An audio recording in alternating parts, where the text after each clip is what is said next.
Hello everyone and welcome to Louise Singleton Creations. Last week you may have seen me accidentally discover a new way to make a delicately glowing nightlight using epoxy resin and AQUA resin. The end result was amazing and I've named the technique the hybrid method. This week I wanted to explore the hybrid method further and I ended up making not one, not two, but 3 hybrid jars, 2 of which made excellent lamps. I really love the results and I hope you will too.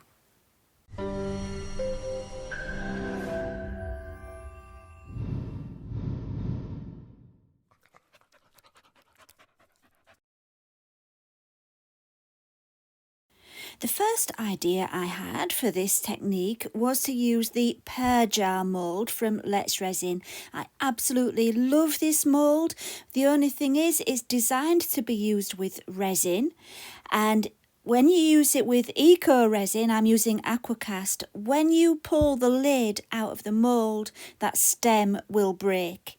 So you do need to do something about that. And this time I'm trying a screw. I'm just going to put a screw in there and hopefully it will hold everything together when it comes to demoulding. Ignore what you're seeing at the moment with the wooden sticks. I had a really silly idea to elevate it. Don't ask, just don't ask. And I very quickly realised it was a bad idea. So anything you see me doing with these sticks in this video, ignore it. You don't need to do it. Just stick the screw in there and it works fine. Next job was to measure out my eco resin. You can use any brand that you like, but I think I've already mentioned I'm using AQUA. Now, I made the 3 jars kind of all at the same time. And so it would be very difficult for me to edit this video in kind of like a more organised way where you see one jar, then the next, because that's not how it happened. I did a little bit of one, then a little bit of another, and yeah, so unfortunately, you're going to have to concentrate to keep up with the video today because it's going to be going off in all different directions, just because otherwise it's going to be really hard to make it all make sense. So yeah, bear with me please. So once I'd measured out the powder and the water, I gave it a really good stir, then added my pigments. I used avocado green from Homeware Design Co. And I think I added a bit of zen green as well, just to darken it up a little bit. And yeah, that colour worked quite well. When it was thoroughly mixed, it was time to add it to the moulds. When you're doing the lid, you need to kind of get a little bit in there so that it runs down into the stem and give it a really good squeeze. I gave it a poke around as well with a micro brush just to be sure. And yeah, I made sure that was filled without any air pockets trapped before continuing to fill it up. With that done, you can continue to fill it up all the way to the top and then add your screw. And like I say, you don't need to elevate the screw like I did. The reason I was elevating it was because I wanted the screw to stand up straight rather than at an angle. And I thought, if I elevate it, I can hang it from, the top of the mould and it will keep it nice and straight. But then I realised that then the head of the screw was going to be sticking out from the bottom of my lid, and that was no good. That was why it was such a silly idea. So, like I said before, disregard this part, because after I'd finished pouring and turned the camera off, I removed the sticks and I let the screw sink all the way down to the bottom. You learn as you go along, don't you? Next, it was time to fill the jar mould, and the way that you do this is really quite important because you don't want your eco resin to touch the outer sides of the mould. you need to pour it directly onto the central part of the mould and let it find its own way down. And be sure not to pour it too fast, because if the layer gets too thick, it could catch on the outer edges. So yeah, do it very, very slow. After you've added a bit, you can give it a squeeze around the bottom, but just be careful not to squeeze too much, because yeah, you just don't want any aqua cast coming into contact with that outer edge where the epoxy resin will be later on. So really take your time, and as it's going in, bang the table, so keep it vibrating, and that way the eco resin will be working its way down in a nice kind of level way, if that makes sense. You want a nice straight line where your eco resin and epoxy resin will meet later on. It's really hard to explain. I'm struggling. I think I'm getting I can't concentrate because the camera's shaking. I'm watching it as I'm speaking and it's making my eyes go funny. But anyway, yeah, sorry about all the shaking, but it was important to show you that's the best way to do it.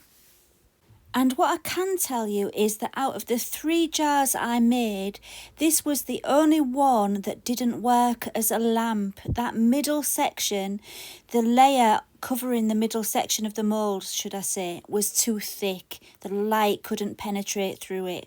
So if I did this again, I would add a little bit more water to my mixture so that it would flow down better and not cover that inner section in such a kind of thick way that it did. Oh, I'm forgetting how to speak today. Anyway, let's move forward. I wanted to find out, as soon as this is cured, I wanted to find out if the lid had worked. So I demolded the lid first, because I knew if it hadn't worked, I would be making a resin lid when we do the next step. But luckily it did work. It came out all in one piece, and I will definitely use that screw idea again next time I do this.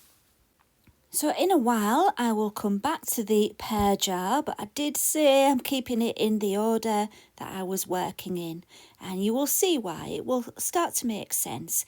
So this is for my second jar, which is going to have photographs in it, and I'm just covering myself in in aqua cast at the same time, but never mind. And so yeah, I decided to do my photograph jar just white. I didn't add any pigment. I thought the white background would work best for the photographs, which I will be adding later, because the photographs are going to be printed onto transparency film, and that's why I needed the background to be white. I always like to fill the lid first to make sure that I've got enough for that before filling the jar mould. I didn't want to fill this all the way up, just most of the way up, because this is going to have a photograph on it as well. So yeah, I needed to leave a couple of millimeters at the top so that I could add some resin later on. Next, I filled the jar in the same way as I did with the pear. And unfortunately, with hindsight, I wouldn't have put quite so much in. I did it about 2/3 full, but I wish I'd only filled it halfway. But never mind, it still worked and it looked really good with the photos lit up. But yeah, I did put too much in. But you learn as you go. I keep on saying this, don't I? But it's true. I learn something with everything that I make. So my plan was to make 2 jars, but I had some left over after pouring the photo jar. So I decided to go and get another mould out of one of my mould boxes that I had handy. The first one I found, which actually, it's funny this, and I always say it, my last minute ideas to use up the spare stuff always end up best. I think this jar ended up being my favourite, and it was a last minute idea to use up that leftover aqua cast. Yeah, it always happens, doesn't it? So I poured this one in the same way as before, and this one didn't go too deep at all because there was only a little bit of AQUA resin left. And once that had cured, I started preparing it with some dried forget-me-nots, actually pressed forget-me-nots from my garden, before adding the resin. I just wanted to make sure everything was prepared before I mixed up any resin. So yeah, it was a bit fiddly. I'm not going to show all of it, but I will fast forward and let you kind of get an idea of what I was doing, and then we'll go on to whatever happened next. It's even a surprise to me. Ah, yeah, we're back to the pear. Now it's time to add the epoxy resin. This resin is from Let's Resin, and it's the regular one. It's the 1:1 mixing ratio by volume. I had to kind of guess how much I would need, and yeah, I did keep on having to mix up more because, as you know, I'm doing all 3 jars all in one go, and I did keep running out. Not to worry. As you can see, the resin is really clear. I mixed it with my automatic mixer, and then I put it in my bubble removal machine. I'm not showing all of that today. I normally do. There's an awful lot to show you today. So yeah, I've cut out all the mixing and bubble removal. Now I've added the resin just not all the way up. As you can see, it's not covering that central part because I'm going to be going for the Petri effect like I did last week, and I didn't want to be covering the whole surface area, you know, if I'd filled it up further. I only needed it at the sides because that's where I wanted it to sink down. Now, I've never tried gold with the Petri effect before. I wasn't sure if it would work, but I wanted to give it a go. So I'm using gold and green. I put quite a lot in there. And then I used the Sinker White, also from Let's Resin. All of this is from Let's Resin. The ink, the white, the resin, the mould, all of it. And so, yeah, I added loads. And rather than telling you how many drops I used, let me say I used half of that bottle. That bottle was full, and when I'd finished, there was only half of the bottle left. I just kept on adding more because I was scared that it wasn't going to be enough to push the inks down. And actually, I can tell you now, it behaved very, very differently doing this in a curved mould. If you saw last week's video, well, you saw the introduction, didn't you? And the beautiful Petri effect that I got. That didn't happen.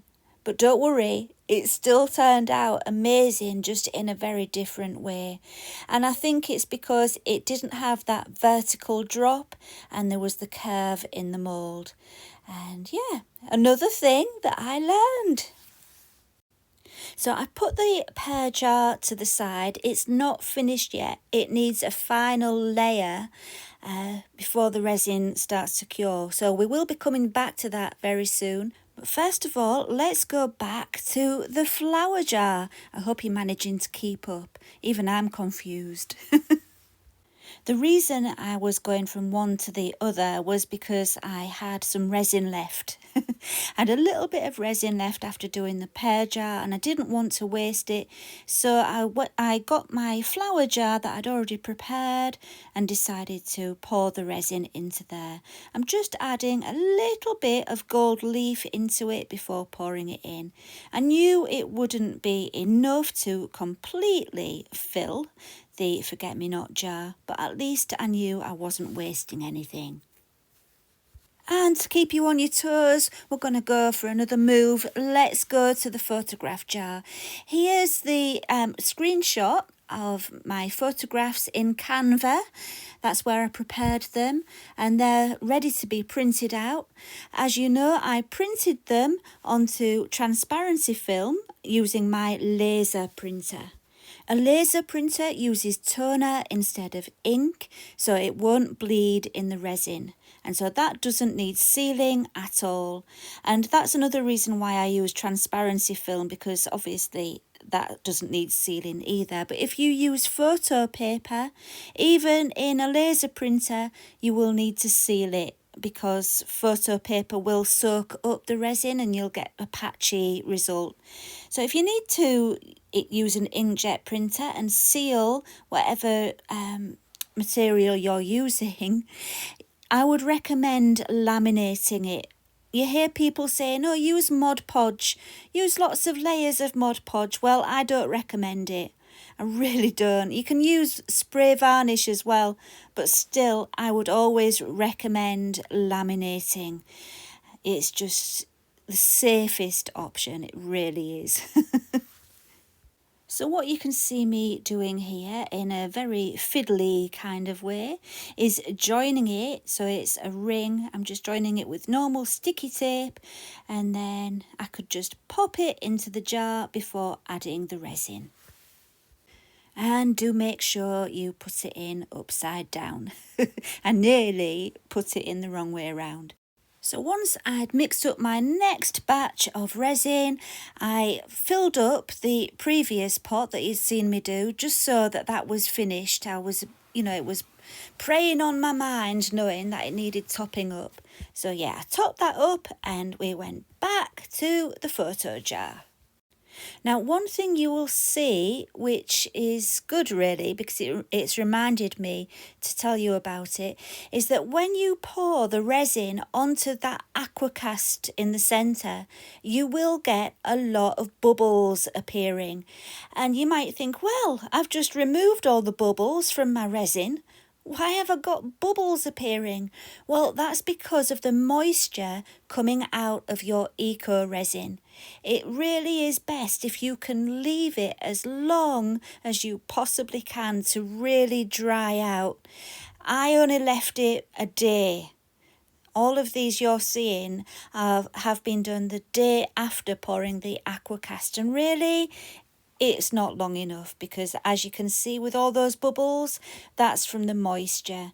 And yeah, I tried to pop them as much as possible, but yeah, I didn't want to overheat it because it had transparency film in there. Didn't want to melt it. But yeah, here I'm just making sure I've got the resin between the, in all the nooks and crannies. Next, it was time for the lid. I added my last little bit of resin on top of the aqua cast and moved it around until it was completely covered. All I needed was a very, very thin layer, and yeah, just enough to cover the surface of the aqua cast. Then I added my photo on top of that, and I needed to mix up some more resin anyway, so I mixed up some more resin and added that to the top. This resin was quite bubbly because I didn't put it through the bubble removal machine. I was rushing a little bit, but never mind. It was only a thin layer, so it degassed by itself. My last job was to make the lid for the flower jar, which I wanted to make white. I'm using white pigment powder from Let's Resin. I mixed it all in and yeah, filled up the lid mould, but then after I'd finished doing that came the game changer, really. I decided to use the white resin to fill up my pear jar. And yeah, that did something quite magical, which you will see when it comes to demoulding.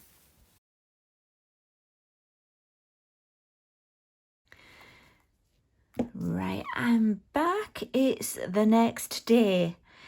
And yeah, before I do any demoulding, I've got some UV resin I need to do. But let's just have a look. First of all, I see one issue already. It's okay, I've got a plan. But I can already tell what's happened here. The resin has seeped down between the mould and the eco resin, which isn't ideal, but I can paint it. I can paint the eco resin part, so it's not a complete fail. The only thing is, I can't really tell, but the resin part might be a flop anyway. Who knows? You don't know with this until you demold it. So I'll have a look at that very, very soon. But first, it's UV resin time, because this needs trimming. This, I don't know if I'll be able to show you, but the picture is kind of, don't know if you can see, it's curved up at the edges, it's rolled up here, and it's protruding. So I need to try and sort that out. That one's okay because that's the bottom. Yeah, so I need to trim these and fill them with UV resin, so that's the next job. I've gone into super speedy mode because I know that by now you will be dying to see the finished results, and so am I, even though I already know what they look like. But they came out so beautiful, it's just a thrill to watch it. Anyway, yeah, I got all of the flowers trimmed off, and that's why I need UV resin, because it was bumpy at the bottom and the UV resin cures really, really quickly. So yeah, that's all from Let's Resin as well. If you don't have UV resin, you can use regular resin. It just means you've got another day to wait before you can demold them. I really do love always having a supply of UV resin for jobs like this. It just makes things so much more simple.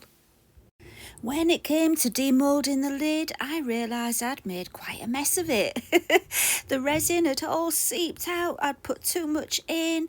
So here you can see I'm just clipping off the excess, and then I could have hand sanded it, but I do have the electric sander and polisher from Let's Resin, and I ended up using that, and it really did make light work of it. Once it was all sanded on the edges, I then gave it a top coat of UV resin, and it was as good as new.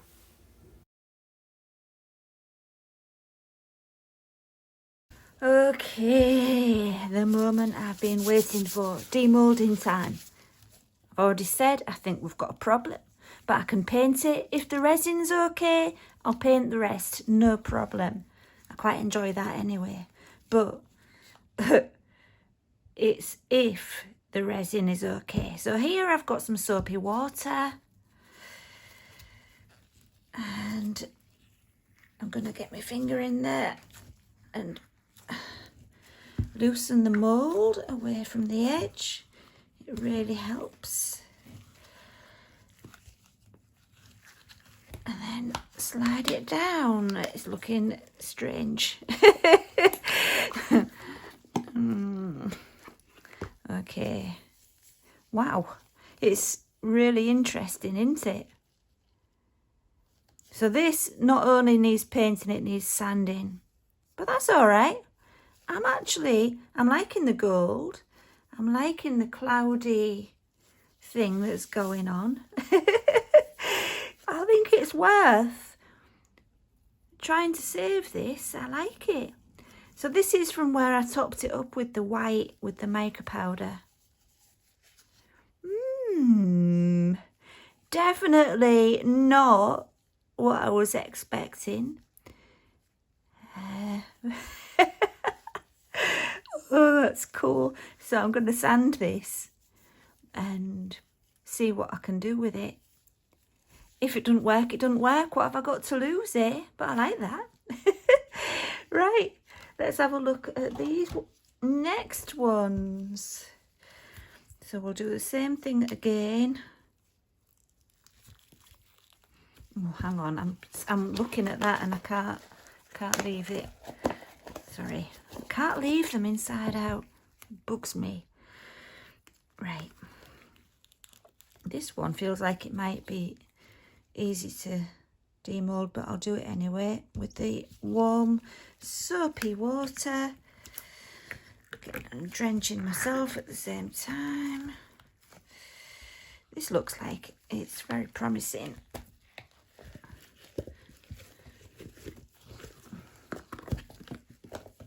So it's distorted a bit. The lid might not fit on. I should have put, look, I should have put something round in here. That's a shame. I hadn't realised it had distorted that much, but we'll see. But anyway, look. Ooh.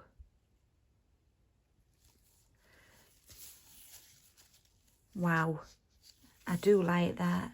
With the backdrop of the AQUA cast, I love the way that you get that background by half filling it with eco resin first.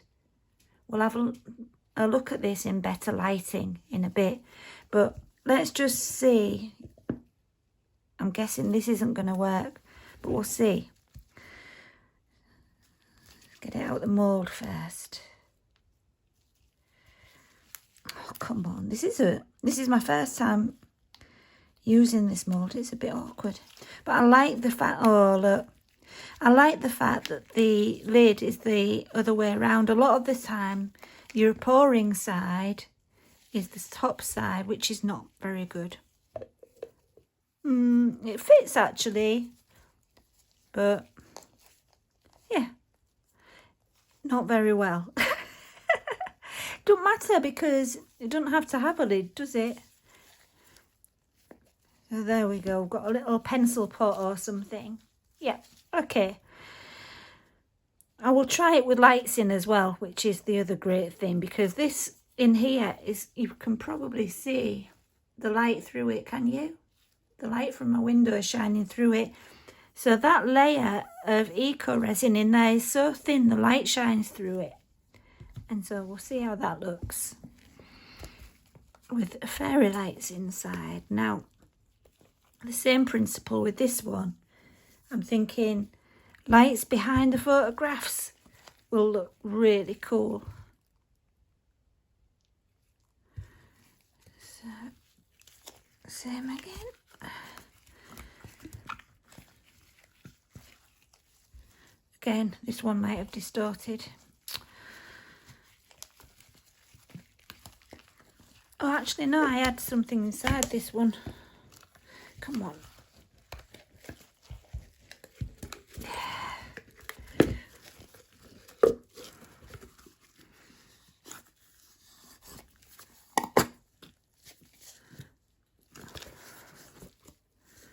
I'll turn that round in a moment. Ah. Oh, well, that's worked.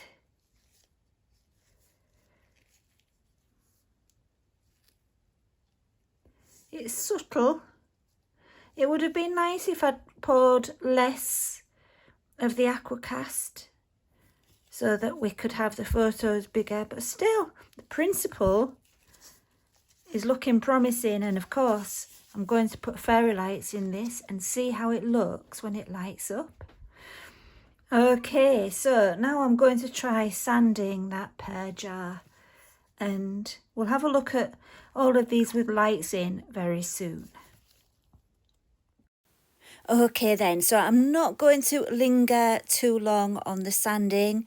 In actual fact, yeah, the sander worked, but I did find that using a craft knife and just sliding it under the resin, which was still quite soft, I was able to get rid of quite a lot of it that way, and I ended up finishing it off with the sander.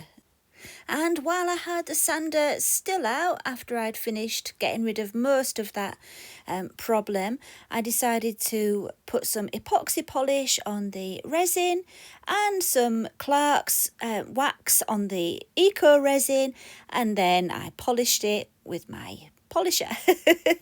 And it did make a world of difference. So there we go. I managed to save it. And close up, wow, isn't it amazing the effects you can get in resin? I really do love that. It's a little bit crazy really, isn't it? But at the same time, it's so dramatic, like some kind of underwater scene. And yeah, I really love it. I keep seeing that as a ghost there, that one, with two big arms. You see all sorts, don't you? But yeah, I really do love this. It's almost my favourite, but I think the flower one is my favourite, which you will see soon. But look at that gold. So I did get a little bit of a Petri effect with the gold, not so much with the green, but I don't care. I prefer what's happened to what I was hoping would happen, if that makes sense. What do you think? Let me know in the comments. Right, less waffling. I know you want to see these with the lights on. Let's have a look. So let me show you which lights I use. It's just the cheap string lights, string LED lights, battery operated from Amazon. Yeah, and I just pop them in there. I think really what I would prefer to do is drill a hole in the side and have mains powered LED lights in there instead. But never mind, for purposes of the video, let's see how it looks with the battery operated ones. Are you ready? Look at that.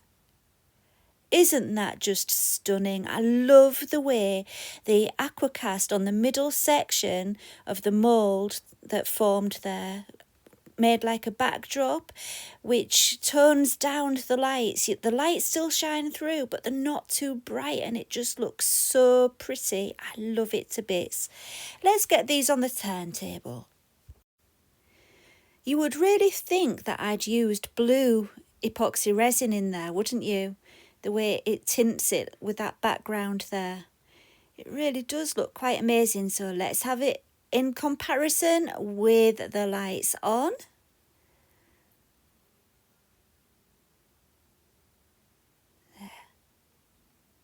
Oh, I do love it. I really do. There's just something so beautiful about that, isn't there? And I like the lid now as well. I sorted out the bit where there'd been a big air pocket trapped in there. I put some UV resin in, and yeah, so you can't tell that there was anything wrong with the lid now. And I really love that. Let's have a look at the photo one with lights in. So here it is without the lights on. And let's turn the lights on.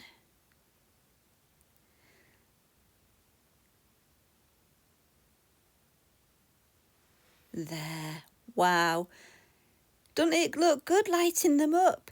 I think if I'd have thought about it, I would have made more contrast in the photos, but still, they look really lovely. My lights are flickering a little bit. That's what happens when you buy cheap lights.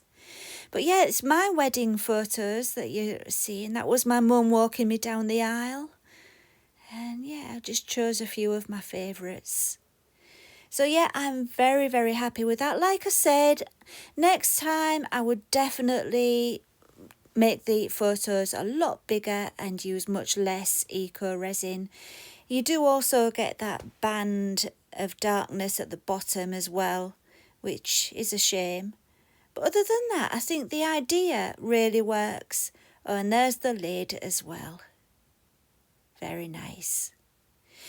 So yeah, let's have another quick look at the pear. Unfortunately, as I already mentioned, the pear didn't work as a lamp. The background was just too thick and the light wouldn't shine through. So let's have a look at that now. I used a gold chrome marker from Let's Resin to colour in the stalk. I was really happy that that worked with the screw in it. Yeah, so yeah, it's looking really pretty. It's a real shame that it didn't work as a lamp. Next time I will water down the AQUA cast a little bit and hopefully it will work a lot better. And I am quite sure there will be a next time. Let's have a close-up look. Absolutely magical, and the great thing about it is there will never be another one that's identical. That would be impossible. So it's truly unique, magical, and I love it to bits. I even don't mind that there's a few bubbles in there. And you know how much I hate the bubbles. So yeah, I'm very, very happy with it. If you like it too, please do give me a thumbs up and subscribe if you would like to. And by the way, congratulations if you've stayed here until the end. This is a long video. Well done. And thank you. Thank you for your support. So yeah, thumbs up please, and subscribe if you would like to, and I will see you again next time. Thank you for watching, and bye for now.